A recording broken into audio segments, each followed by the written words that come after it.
हम लोग पिछली क्लास में कॉम्प्लेक्स नंबर पढ़े थे। कॉम्प्लेक्स नंबर में इंट्रोडक्शन पढ़े थे। कॉम्प्लेक्स नंबर किसको कहते हैं, आई के पावर के बारे में पढ़े थे और ऑपरेशन पढ़े थे। कॉम्प्लेक्स नंबर को कैसे ऐड करेंगे, कैसे सब्ट्रैक्ट करेंगे, कैसे मल्टीप्लाई करेंगे, कैसे डिवाइड करेंगे, एडिटिव इनवर्स कैसे फाइंड करेंगे, मल्टीप्लिकेटिव इनवर्स कैसे निकालेंगे।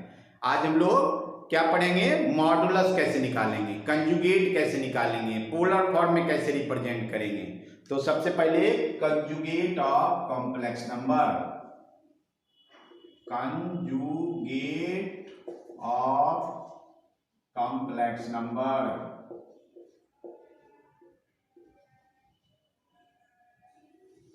देखो ये कोई कॉम्प्लेक्स नंबर है z equal to x plus i y. तो i के बदले में i को रिप्लेस कर देते हैं z से, इसको कहते हैं x माइनस आई वाई। तो ये जो i को replace, i replaced by minus i, मतलब i के बदले, और it is denoted by z बार। इसको कह सकते हैं जैसे कि देखो, इसको ग्राफिकली कैसे समझते हैं, ये ओरिजिन हुआ, इधर x होता और इधर y होता, एक्स वाई यहाँ पे हुआ एक्स वाई। अब देखो y का निगेटिव मतलब i को क्या करेंगे, मिरर इमेज इसके रिस्पेक्ट में, इसका मिरर इमेज कहाँ आएगा, यहाँ आएगा। तो यहाँ क्या हो जाएगा, x तो इधर ही रहेगा और माइनस y। तो z बार क्या हो गया, कह सकते हैं the mirror image of any complex number, the mirror image of any complex number with respect to x-axis, is called conjugate of z. It is denoted by z bar, z के ऊपर बार दे देते हैं, इससे हम लोग कंजुगेट को denote करते हैं। तो ये सब चीज हम लोग सिंपल याद रखेंगे कि i के बदले में क्या कर देंगे, माइनस i कर देंगे, i को रिप्लेस कर देंगे, किसी से रिप्लेस कर देंगे, माइनस i से, सिंपल। अब अगर जिसमें i वाला टर्म नहीं होगा तो सेम चीज आ जाएगा। जैसे कि इसको मान लो कि example z equal to 3 plus 4i, तो देखो इसको अगर कंजुगेट करेंगे क्या होगा, 3 माइनस 4i, सिंपल।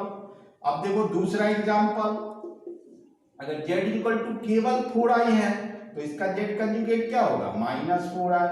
और अगर तीसरा, अगर z इक्वल्स मान लीजिए कि 3 है, इसका z कंजुगेट भी 3 होगा। मतलब रियल कॉम्प्लेक्स नंबर होगा, प्योरली रियल, तो उसका कंजुगेट भी सेम आएगा एकदम।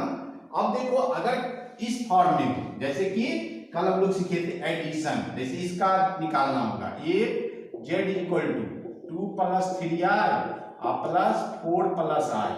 अब इसका निकालना है फाइंड z कंजुगेट। तो हम लोग क्या करेंगे, पहले इसको स्टैंडर्ड फॉर्म में लाएंगे। पहले क्या करेंगे, स्टैंडर्ड फॉर्म में कैसे लाएंगे, तो z कितना हो जाएगा, 4 to 6 प्लस 4i। अब इसका z कंजुगेट कर देंगे तो i के बदले माइनस i, 4i हो गया। तो किसी भी कॉम्प्लेक्स नंबर में, जैसे यहाँ मान लो दूसरा एग्जांपल देखो, यहाँ प्लस के बदले में मल्टीप्लाई होता, प्लस के बदले में क्या होता, अगर मल्टीप्लाई होता तो पहले मल्टीप्लाई कर देते, पहले क्या करते, मल्टीप्लाई कर देते। तो 2 4 जा 8 और 3i स्क्वायर और 2i प्लस 12i। अब क्या हो गया, 8 में से 3 5, i स्क्वायर क्या होता, माइनस 1, अब प्लस में 14i। अब देखो इसको क्या करेंगे, z कंजुगेट निकालना होगा, 5 माइनस 14i। पहले स्टैंडर्ड फॉर्म में ले आना है, फिर i को माइनस i में रिप्लेस कर देंगे, तो उसको कहेंगे कंजुगेट ऑफ z। तो हम कुछ प्रॉपर्टी लिख लो इसका, properties of conjugate of z, properties of conjugate of z, properties of conjugate of z। तो पहला प्रॉपर्टी है कि z प्लस z कंजुगेट, अगर किसी भी कॉम्प्लेक्स नंबर को z और z कंजुगेट को ऐड करेंगे तो 2 रियल जेड, क्या हो जाएगा 2 रियल जेड। दूसरा जेड माइनस जेड कंजुगेट करेंगे तो आइटा इंटू 2 इमेजिनरी जेड। अब देखो तीसरा जेड इंटू जेड कंजुगेट, ये अभी नहीं सीखे हैं, मॉड जेड, मॉडुलस अभी पढ़ेंगे, मॉड जेड का स्क्वायर। अगर किसी कॉम्प्लेक्स का 2 बार कंजुगेट कर देंगे तो सेम कॉम्प्लेक्स नंबर आ जाएगा। पांचवा अगर k इंटू जेड हो तो k जेड का, ये k स्केलर नंबर है कोई, अगर देखो z प्लस जेड कंजुगेट है, z1 और z2 दो कॉम्प्लेक्स नंबर है तो z1 conjugate plus z2 conjugate भी निकाल सकते हो। 7 z1 यहाँ माइनस होगा तो माइनस कर देना, z1 इंटू z2 का कंजुगेट है, z1 कंजुगेट इंटू z2 का कंजुगेट। अब देखो इसमें हम लोग ये सब प्रॉपर्टी डायरेक्ट भी कहीं यूज कर सकते हैं कंपटीशन में, बोर्ड के लिए तो सिंपली आई वाला सिंपल चीज रहता है उसको कर सकते हो। 7 8 नंबर में क्या होगा z1 बाय z2 का होगा कंजुगेट ओवरऑल, तो z1 conjugate bye z2 conjugate कर सकते हैं, कोई प्रॉब्लम। ये कंजुगेट था, कंजुगेट निकालना सीख गए होंगे हम लोग अच्छे से। अब चलते हैं modulus of complex number.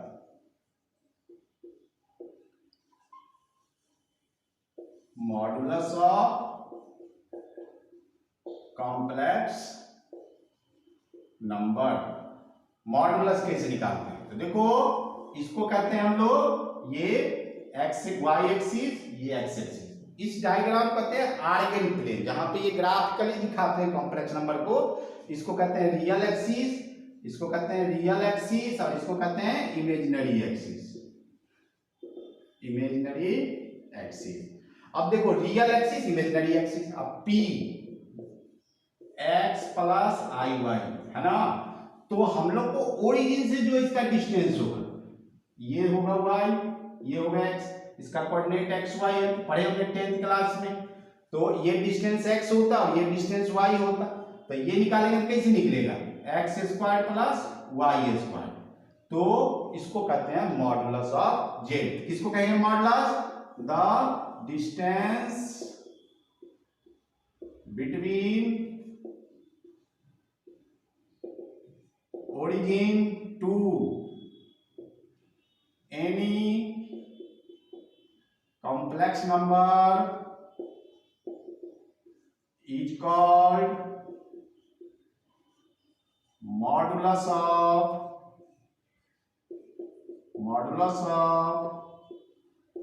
complex number. It is denoted by Z mod, इसको मॉड जेड पढ़ते हैं, क्या पढ़ते हैं तो जेड इक्वल टू मान लो कि एक्स प्लस आई वाई होगा तो मॉड जेड क्या होगा under root x square plus 4x square plus y square, ये मॉडुलस हो गया। तो किसी भी कॉम्प्लेक्स नंबर का मॉडुलस निकालना क्या है, सबसे पहले उसको स्टैंडर्ड फॉर्म में लाना, किसमें लाना स्टैंडर्ड फॉर्म में लाने के बाद under root x square plus y square. अब देखो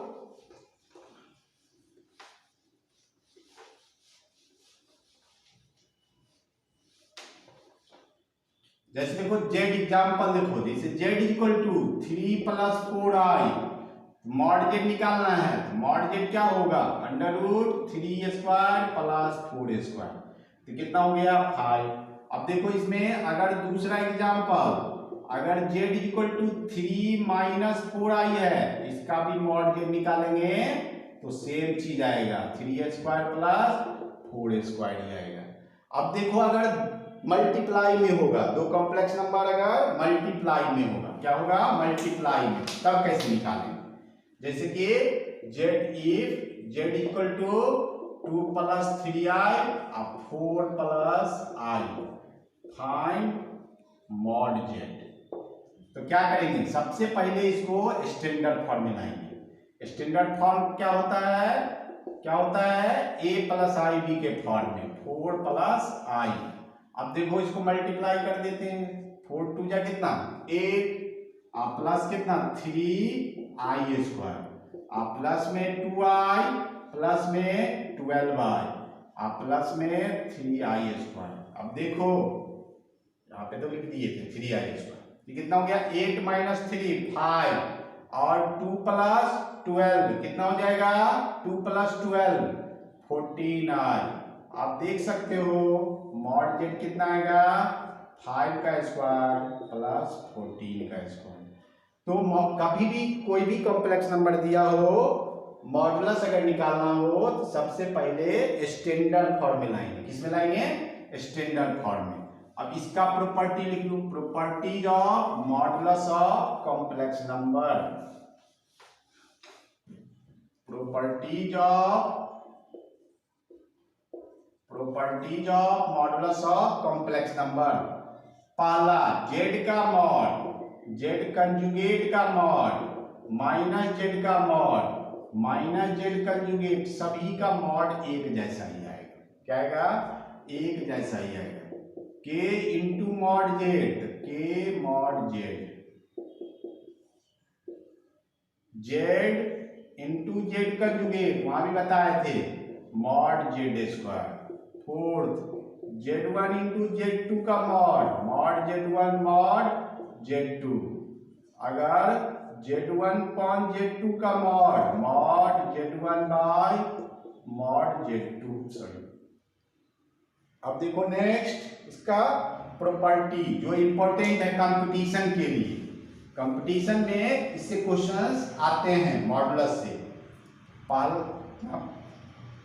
फिफ्थ मॉड z1 + z2 अगर होगा तो इसको अगर सेपरेट करेंगे mod z1 plus mod z2। अगर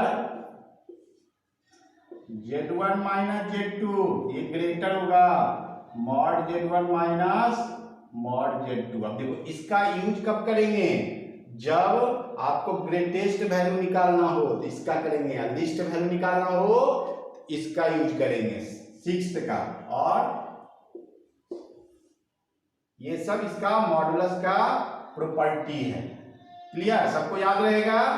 अब देखो i का मॉड कोई पूछेगा क्या बताओगे 1, माइनस i का भी 1, इस सब का मॉडुलस सेम ही होता है। अब हम लोग चलते हैं तीसरा आर्गुमेंट और एम्पलीट्यूड। ठीक है, मॉडुलस आ गया होगा आप लोगों को समझ में। मैथ्स बहुत इजी है बच्चों, थोड़ा सा मेहनत करोगे तो आप लोगों को आसानी से आ जाएगा। मेरा वीडियो आप 2 बार 3 बार करके अच्छे से पहले सुन लीजिएगा, फिर क्वेश्चन पे ट्राई कीजिएगा। फर्स्ट ऑफ ऑल आप एनसीईआरटी को करेंगे, फिर आरडी शर्मा को करना, और फिर उसके बाद जो कॉम्पिटिटिव बुक होगा और हम आपको असाइनमेंट भी देंगे जो पीडीएफ में देंगे। ठीक है, तो थर्ड में आर्गुमेंट और एम्पलीट्यूड ऑफ कॉम्प्लेक्स, आर्गुमेंट और एम्पलीट्यूड ऑफ कॉम्प्लेक्स नंबर। देखो एक चीज और बता देते हैं, आप लोग अभी जो है वो नहीं पढ़े होंगे ट्रिगोनोमेट्री। तो ट्रिगोनोमेट्री जो लोग नहीं पढ़े होंगे वो डिग्री और रेडियन के बारे में नहीं जानते होंगे, वो अपना साइड में लिख देना। 1 डिग्री इक्वल टू होता है π/180 रेडियन। अब देखो ये स्टैंडर्ड यूनिट है रेडियन। आप जितना भी एंगल को मेजर करेंगे हम लोग रेडियन में मेजर करेंगे। किसमें करेंगे रेडियन में। आप लोग अभी 10 तक पढ़ते आ रहे हैं डिग्री में, इसलिए कंफ्यूजन होगा। जब ट्रिगो पढ़ेंगे तो अपने आप दूर हो जाएगा। तो हमारा है आर्गुमेंट। देखो आर्गुमेंट होता क्या है, ये z क्या है कॉम्प्लेक्स नंबर है x + i y, ये डिस्टेंस क्या होगा y और ये डिस्टेंस x। ये एंगल जो होता है इसको कहते हैं आर्गुमेंट। ये जो एंगल बनाता है इसको क्या कहते हैं आर्गुमेंट। क्या कहते हैं इसको आर्गुमेंट, और क्या कहते हैं इसको एम्पलीट्यूड। आर्गुमेंट या जो एंगल बनता है, हिंदी में कोई पढ़ते होंगे तो वो इसका नाम जानते हैं कोणांक। क्या कहते हैं इसको कोणांक, कोण बनाता है। हिंदी बहुत आसान सरल तरीका है याद रखने का, तो इसको कहते हैं आर्गुमेंट। आर्गुमेंट कैसे निकालते हैं, देखो ये एंगल निकालना है हम लोग कितने आसानी से निकाल सकते हैं। tan थीटा निकाल देते हैं। क्या निकाल देते हैं? tan theta. tan थीटा क्या होगा? y बाई एक्स, क्योंकि y दिया होगा, x दिया होगा। लेकिन यहाँ कंफ्यूजन क्या है, ये एंगल इधर भी हो सकता है, इधर भी हो सकता है, इधर भी हो सकता है। अब देखो इसको हम लोग मॉड में निकालते हैं। क्या निकालते हैं? मॉड में। और एंगल इस डायरेक्शन में पॉजिटिव मेजर करते हैं, इस डायरेक्शन में क्या करते हैं? निगेटिव करते हैं ट्रिगोनोमेट्री में, ऐसे। तो यहाँ 0 डिग्री होता है, यहाँ कितना होता है? 180 डिग्री। 180 डिग्री का क्या होगा रेडियन में? पाई। और ये कितना हो गया? Pi by 2। और ये कितना हो जाएगा? 3 पाई बाय 2 या 270 डिग्री। किसी को कोई कंफ्यूजन? ये अभी दिक्कत होगी थोड़ी सी, जब आप टेबल पढ़ेंगे इजीली आ जाएगा। तो देखो एम्पलीट्यूड हम लोग tan थीटा निकाल देंगे y बाई एक्स। अब देखो इसमें अगर x greater than y, first quadrant में होता ही है, x ग्रेटर देन 0 आता है, y भी ग्रेटर देन 0 आता है। तो इस केस में हमेशा क्या लेंगे? आर्गुमेंट z लेंगे। क्या लेंगे? जो यहाँ पे थीटा की वैल्यू आएगा वही वैल्यू लिख देंगे। और अगर x लेस देन 0 आ गया और y ग्रेटर देन 0 आ गया तो आर्गुमेंट z क्या हो जाएगा? यहाँ देखो पाई, इधर थीटा, तो पाई माइनस थीटा। अब देखो यहाँ x less than 0, y less than 0, यहाँ पर देखो इधर पाई प्लस इधर गया, इधर वाला नहीं लेंगे, इधर से लेना है, ये माइनस पाई हो जाएगा। तो आर्गुमेंट z यहाँ हो जाएगा minus pi plus theta, minus pi plus theta. और यहाँ देखो एंगल इधर निगेटिव, यहाँ क्या होगा? x पॉजिटिव होगा, y निगेटिव होगा। तो आर्गुमेंट z क्या होगा? Minus theta. क्या होगा आर्गुमेंट z? Minus theta. अब देखो ये थोड़ा सा डिफिकल्ट है सीखना एग्जाम्पल से। जैसे कि देखो यहाँ एग्जाम्पल लेते हैं, z equal to 1 plus i root 3। अब यहाँ देखो x क्या आया? 1 और y कितना आ गया? रूट 3। दोनों क्या है? 0 से बड़ा है। तो सबसे पहला काम क्या है? tan थीटा निकालना है। tan थीटा क्या आएगा? y upon x। y कितना? Root 3 by 1। तो रूट 3 tan में किसका वैल्यू होता है पता है आप लोगों को? आप लोग पढ़े होंगे tan 60 डिग्री का। तो यहाँ पर tan 60 डिग्री को क्या लिखेंगे? Pi by 3। तो थीटा कितना हो गया? Pi by 3। अब देखो ये किस क्वाड्रेंट में है बताओ तो सब? x भी पॉजिटिव है, y भी पॉजिटिव है। तो आर्गुमेंट z सीधे क्या हो जाएगा? Theta pi by 3। Argument z यहाँ क्या हो गया? Pi by 3। अब देखो दूसरा एग्जाम्पल ले रहे हैं, बताना सब। z equal to 1 minus i root 3। अब यहाँ देखो x क्या गया? 1 ग्रेटर देन 0, y कितना गया? Minus root 3 less than 0। Less than 0 है ना। अब यहाँ पे निकालना है तो tan थीटा में तो कोई फर्क नहीं पड़ेगा, माइनस हो कि प्लस हो, मॉड में जब ही चला जाता है तो प्लस हो जाता है। यहाँ थीटा क्या निकल गया? Pi by 3 60 degree. अब देखो हम अपने फॉर्मूला में इस बॉक्स में फिट करेंगे। तो x क्या है? ग्रेटर देन 0 और y क्या है? Less than 0। तो कौन सा होगा? Minus theta. क्या कहेंगे? Argument z minus pi by 3। अब एक और एग्जांपल लेते हैं, ये दोनों समझ में आ गया होगा सबको। अब देखो थर्ड एग्जांपल, -1 और माइनस आई ले लिए। अब यहाँ देखो x हो गया -1 लेस देन 0, y कितना हो गया? -1 लेस देन 0। अब यहाँ पर देखो आर्गुमेंट निकालेंगे तो सबसे पहले क्या निकालेंगे? tan theta -1 upon -1। ये 1 हो गया, 1 कितना होता है? Pi by 4। अब देखो x भी लेस देन 0, y भी लेस देन 0, दोनों लेस देन 0। किस में होगा? थर्ड क्वाड्रेंट में। तो क्या लिखेंगे? माइनस पाई प्लस थीटा या थीटा माइनस पाई। थीटा कितना है? पाई बाई 4 माइनस पाई, कितना हो गया? -3 पाई बाई 4। तो आज हम लोग आर्गुमेंट निकालना सीख लिए। अगली क्लास में हम लोग इसका प्रॉपर्टी सीखेंगे और सीखेंगे पोलर फॉर्म में कैसे रिप्रेजेंट करेंगे, डिमॉर्फिस थ्योरम, यूलर्स फार्मूला। अभी आपको कम से कम 3 और क्लास इसमें लेंगे तो कंप्लीट हो जाएगा। उसके बाद आईआईटी के लिए, इससे भी रिलेटेड आईआईटी में भी बनेगा। पहले आप लोग एनसीईआरटी बनाना, फिर आरडी शर्मा बनाना या केसी सिन्हा बनाना, या जो भी स्टेट बोर्ड के बुक होंगे वो भी आप बना सकते हैं। सब कुछ बनेगा। नहीं बनेगा कमेंट में बताइएगा, तो हम फिर से वीडियो बना के शेयर, या कोई भी डाउट हो कमेंट में कर कीजिएगा। ओके।